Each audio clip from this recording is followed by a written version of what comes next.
Bienvenue sur Africa 24 dans cette nouvelle édition de l'Africa Tonight. Au sommaire de l'actualité, sa longue lutte pacifique aura été récompensée à titre posthume. L'opposant historique congolais Étienne Tshisekedi a été admis au grade de grand cordon dans l'ordre national ce samedi 1er juin, jour de son inhumation à Kinshasa. Le quartier général de la force G5 Sahel, indésirable au Mali. Pour des raisons sécuritaires, les habitants de la capitale sont contre l'installation du QG de la force à Bamako après son transfert de Sévaré dans le centre du pays. Et puis, grâce à son jeu, l'équipe de Toronto au Canada a remporté le premier match de la finale 2019 de la NBA. Pascal Siakam est le premier basketteur camerounais à accéder à la finale du plus prestigieux championnat de basket au monde.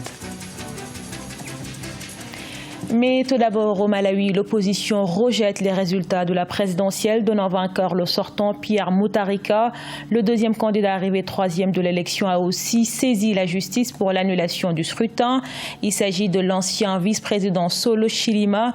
Avant lui, Lazarus Chakwera, le principal opposant au chef de l'État arrivé deuxième, a demandé l'invalidation d'une élection au résultat selon lui frauduleux.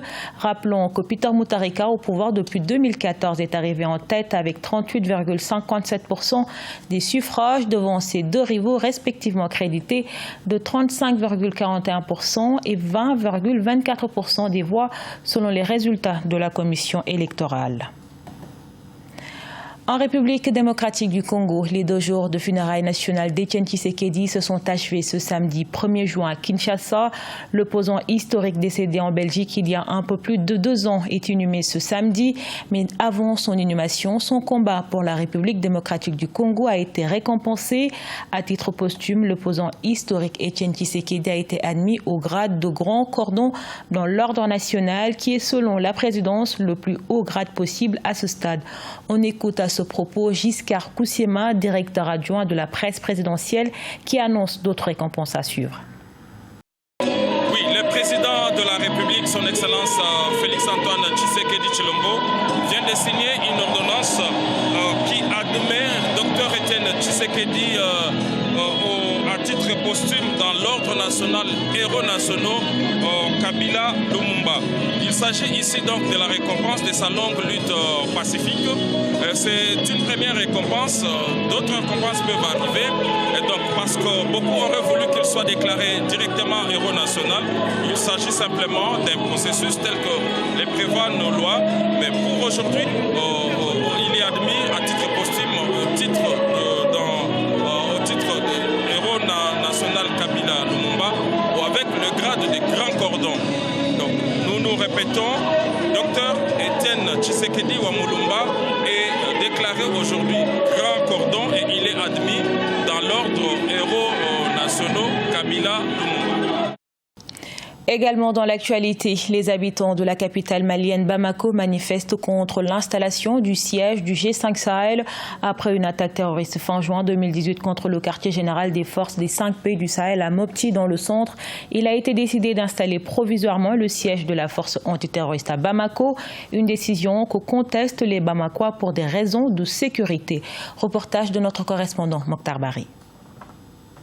Le 9 septembre 2017, le G5 Sahel inaugure le quartier général du commandement militaire à Sévaré, dans la région de Mopti. Le 29 juin 2018, le QG est l'objet d'une attaque terroriste ayant causé la mort de 2 militaires et 1 civil. Cette attaque a eu pour conséquence un changement à la tête du commandement, mais aussi une délocalisation vers Bamako. Le quartier Badalabougou choisi pour abriter l'état-major connaît une réticence des populations qui craignent un scénario similaire à celui de Sévaré. Si pareil cas doit se reproduire à Badalabougou, nous, tout autour de ce QG, il y a à peu près 5 stations d'essence. Il y a un campus où il y a des étudiants qui dorment là-bas. Il y a des installations EDM et Somagep. Donc les dégâts collatéraux seront énormes. Voilà les raisons qui font que nous sommes opposés à ça et qu'on a organisé ce sitting. Tout en reconnaissant l'utilité du G5 Sahel, les jeunes préconisent d'autres sites en périphérie de Bamako. Le Mali est vaste. Le Mali fait plus d'1 million de kilomètres carrés. Vraiment.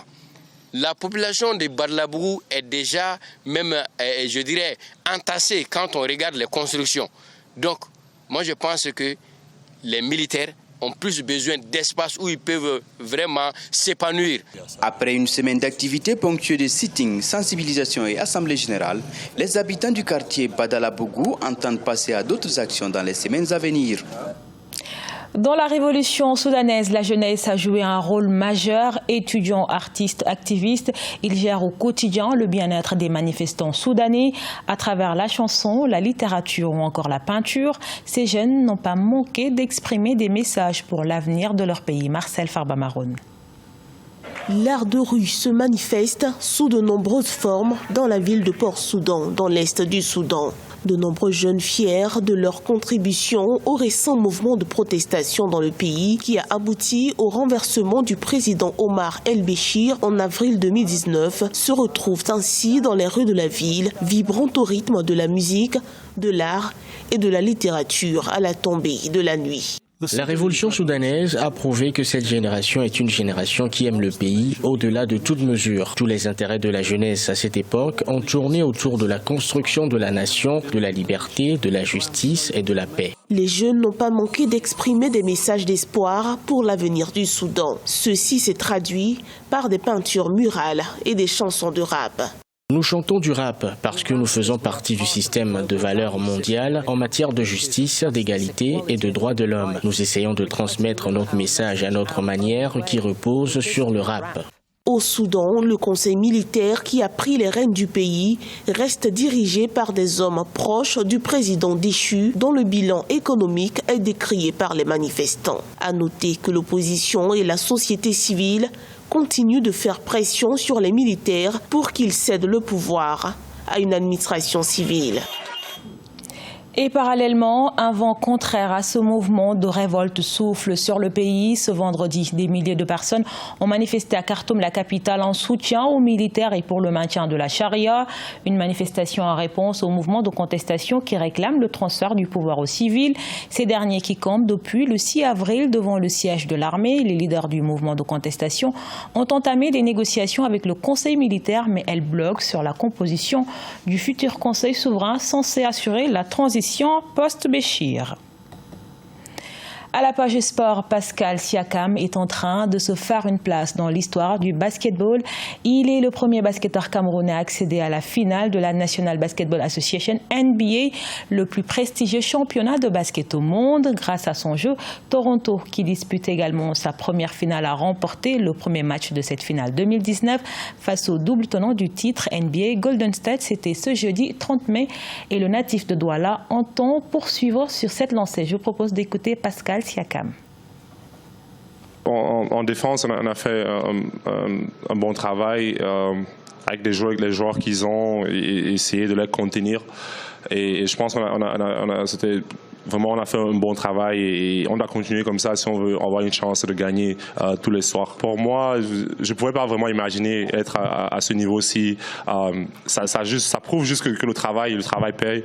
Et je pense que pour moi, c'est de continuer à être cette personne-là qui prouve à tous les Africains, à tous les Camerounais que c'est possible d'arriver à ce niveau et c'est possible de faire des performances comme ça. Donc, pour moi, je continue à rester calme, mais aussi sachant qu'il y a toute une nation qui me supporte, tout un continent qui est là, qui me regarde, et ça fait vraiment plaisir. L'assistance vidéo à l'arbitrage, la VAR qui ne fonctionne pas, des jours lésés qui crient au scandale. La finale retour de la Ligue des champions africaine a viré au fiasco ce vendredi. La rencontre a opposé l'Espérance Tunis au Wydad Casablanca, le club tunisien qui a remporté la Ligue des champions parce que les joueurs du Wydad Casablanca ont refusé de finir le match. Les Marocains ont protesté contre le non-recours à l'arbitrage vidéo après s'être vu refuser un but valable. Le comité exécutif d'urgence de la CAF se tiendra le 4 juin prochain afin de débattre des issues réglementaires à réserver à cette rencontre. À noter que cette situation intervient à quelques jours du début de la Coupe d'Afrique des Nations 2019 prévue du 21 juin au 19 juillet 2019 au Caire. Ce journal a été réalisé par l'ensemble de la rédaction. Merci pour votre fidélité. Retrouvez dans un instant une nouvelle édition de l'actualité sur Africa 24.